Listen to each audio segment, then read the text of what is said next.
안녕하세요. 원더풀 카운슬러입니다. 예수님은 당신의 원더풀한 카운슬러이십니다. 예수님은 당신의 삶을 원더풀하게, 세상을 원더풀하게 변화시키기를 원하십니다. 예수님은 원더풀한 세상을 당신으로부터 시작하기 원하십니다. 당신이 변하면 가족이 변하고, 부부가 변하고, 자녀가 변하고, 세상이 변합니다. 오늘은 기독교인이 불안을 다루는 방법에 대해서 살펴보도록 하겠습니다. 먼저 나의 불안을 두려움으로 만들어야 합니다. 살아있는 생명체는 모두 위협에 처하면 불안을 경험하게 됩니다. 그런데 불안의 특징은 당신이 무서워하는 것이 무엇인지 분명하지 않고 모호하고 초점이 없다는 것입니다. 즉, 당신이 도대체 무엇을 무서워해서 불안하는지, 구체적으로 무엇에서 위험을 느끼는 건지 모른다는 거죠. 그렇지만 당신의 몸은 불안에 반응을 합니다. 가슴은 쿵쾅쿵쾅 뛸 수 있고 숨은 가빠지며 손이 떨릴 수 있습니다. 어떤 때는 숨이 멎고 가슴이 쿵하고 내려앉으며 차가워지고 그 자리에 얼어붙기도 하는 것을 경험하게 됩니다. 이렇게 불안의 특성은 모호한 것이기에 당신이 불안을 다루려면 당신의 불안을 두려움으로 만들어야 합니다. 즉, 대상이 없는 모호한 것을 구체적인 대상으로 만들어서 다루어야 된다는 뜻입니다. 불안과 두려움을 최초로 구분한 사람은 유명한 정신분석학자인 프로이드가 아니라 기독교 철학자인 키에르케고르입니다. 키에르케고르는 실존주의 심리학과 신학에 많은 영향을 미쳤죠. 유명한 실존주의 심리학자인 롤로 메이도 그에게 영향을 많이 받은 사람인데, 롤로 메이는 키에르케고르가 최초로 인류 역사에서 불안과 두려움을 구분한 사람이라고 말했습니다.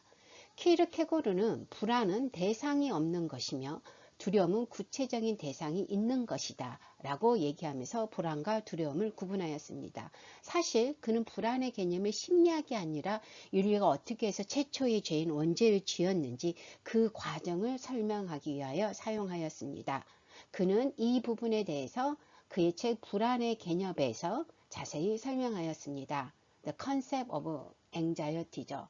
이 부분은 제가 다른 유튜브 동영상에서 설명할 예정이니 참조하시길 바랍니다.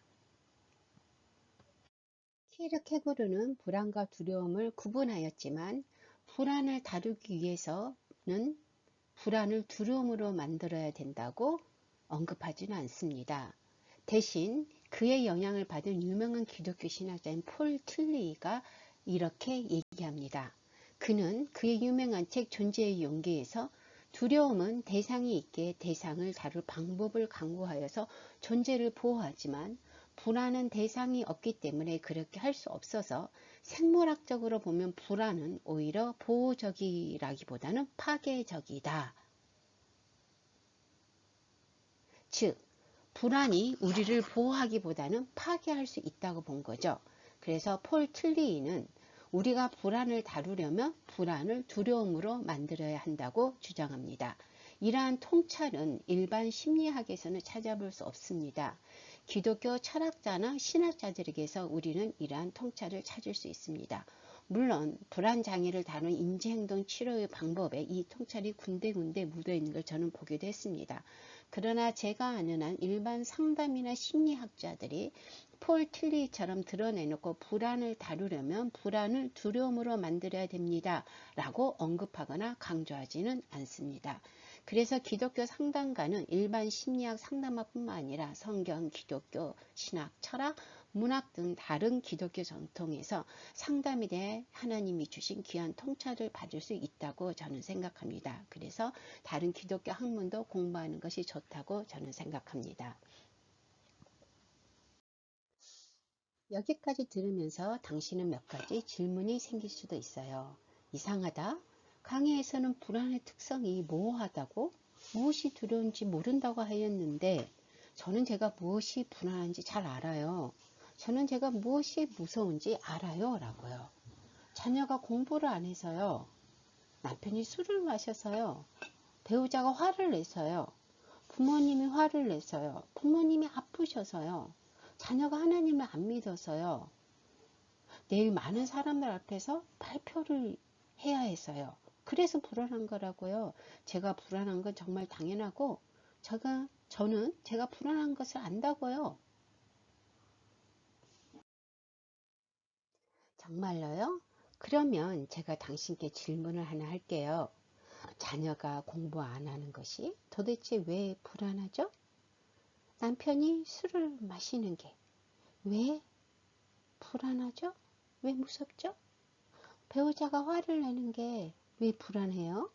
부모님이 아프시고 자녀가 하나님을 안 믿고 이게 왜 불안하죠? 당신은 당연하죠. 그것을 모르신다고요? 라고 대답할 수도 있죠. 그럼 가만히 살펴보아요.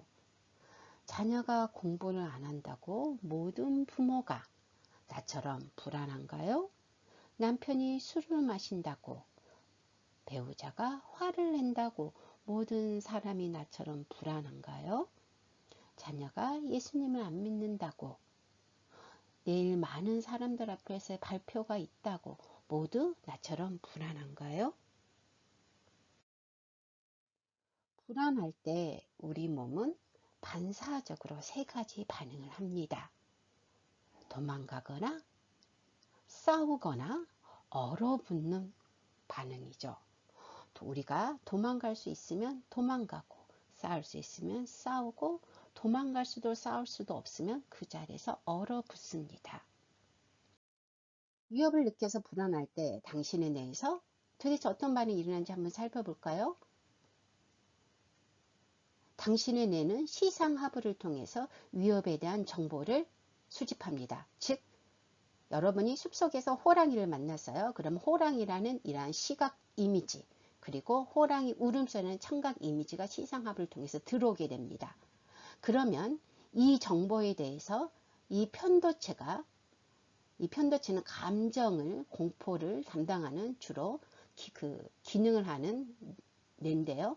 여기에서 와, 위험해, 빨리 도망가, 아니면 호랑이랑 싸워 라고 명령을 내립니다. 또한 당신이 근데 호랑이를 만났는데 뒤에 벽이 있고 도망갈 데도 없고 숨을 데도 없어요. 그러면 와, 너무 위험하니 그 자리에서 죽은 척해, 얼어붙어 라고 명령을 내리기도 합니다. 근데 이러한 그 뇌의 기능은 굉장히 순식간에 일어납니다. 거의 자동 반사적으로 일어나죠. 이러한 뇌의 기능은 당신의 생명을 보호하는 데 굉장히 중요한 기능을 하게 됩니다. 왜냐하면 숲에서 야생 호랑이가 앞에 있으면 전속력으로 도망을 가야겠죠. 아, 저 호랑이를 보니 저 호랑이가 아프리카의 무슨 종이며 아니면 백두산의 무슨 종이며 저 호랑이의 속력은 몇 킬로, 시속 몇 킬로이며 이렇게 생각할 틈이 없죠. 그러면 잡혀먹겠죠. 또한 당신 앞으로 차가 돌진하는데 저 차는 랜드로버이니 시속 130으로 아니면 170으로 달릴 수 있어. 저는 티코니 시속 빨라봤자 90km야. 이러고 생각하고 있다면 당신은 차에 치여 죽겠죠. 불이 나면 얼른 도망가겠죠. 생각할 틈이 없습니다. 이렇게 뇌의 자동 반사적인 생존 기능은 당신의 생존을 위해서 꼭 필요한 기능입니다. 그런데 만약에 당신이 트라우마를 겪게 되면 이 편도체나 숨뇌의 기능이 과다 활성화됩니다. 즉 위협을 과다 평가하게 돼서 도망가지 않아도 도망가고 싸우지 않아도 싸우지 않아도 되는데 싸우고 그 자리에서 얼어붙지 않아도 되는데 얼어붙게 된다는 거죠. 예를 들면 자라에게 한번 물린 사람이 소뚜껑을 보면 소뚜껑을 바로 자라로 착각을 해서 편도체가 도망가라고 싸우라고 명령을 내리거나 숨뇌가 그 자리에서 얼어붙으라고 명령을 내리게 된다는 거죠. 우리가 인간을 인간답게 만든 것은 흔히 이성이라고 말합니다. 인간의 이성, 즉 사고하는 능력은 바로 이 뇌의 전두엽에서 일어납니다.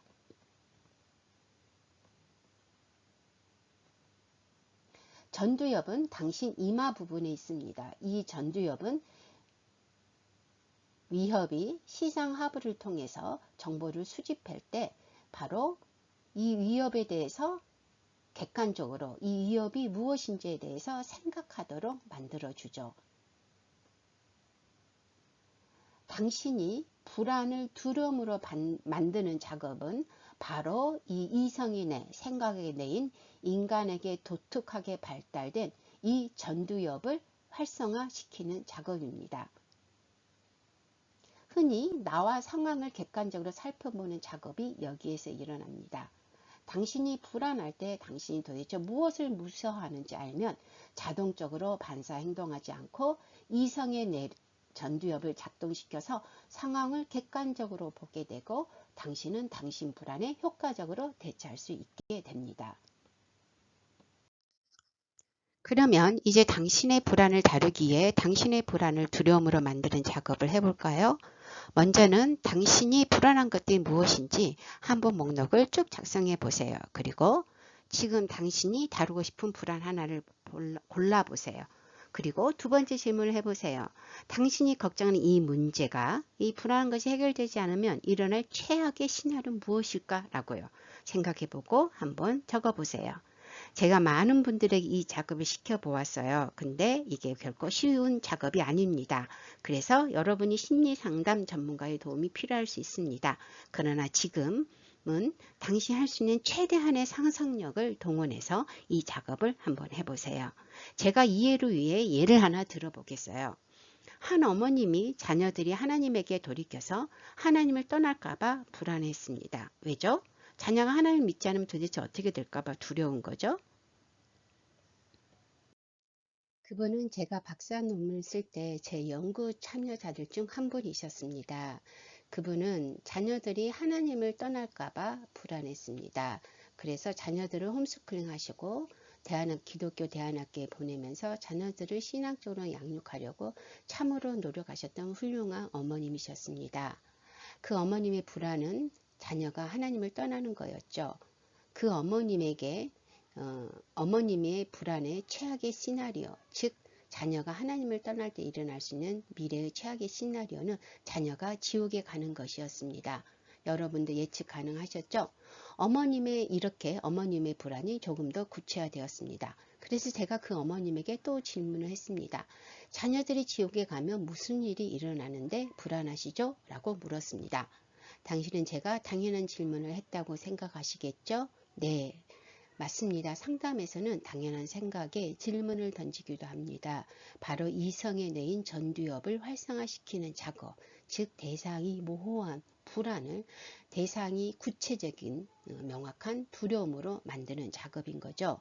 대상이 있어야 우리가 다룰 수 있으니까요.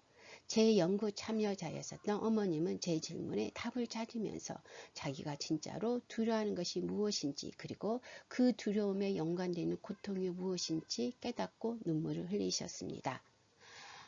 그 어머님은 만약 자녀들이 하나님을 떠난다면 그리고 지옥에 간다면 그 책임이 자기에게 있는 게 즉 죄책감이 두려우셨던 겁니다. 이렇게 불안은 깊이 들어가 보면 죄책감과 연결되어 있습니다. 이러한 통찰을 키에르케고르는 그의 책 불안의 개념에서 언급하지만 자세한 설명은 하지 않았습니다. 또한 그 어머님의 두려움은 자녀들이 지옥에서 겪을 고통이었습니다.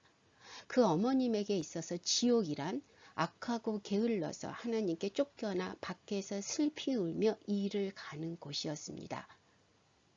당신의 지옥은 무엇인가요? 어머님이 이러한 지옥에 대한 두려움은 과거 친정 아버지와 오빠와의 관계, 거기에 의한 갈등에 의한 것이었습니다.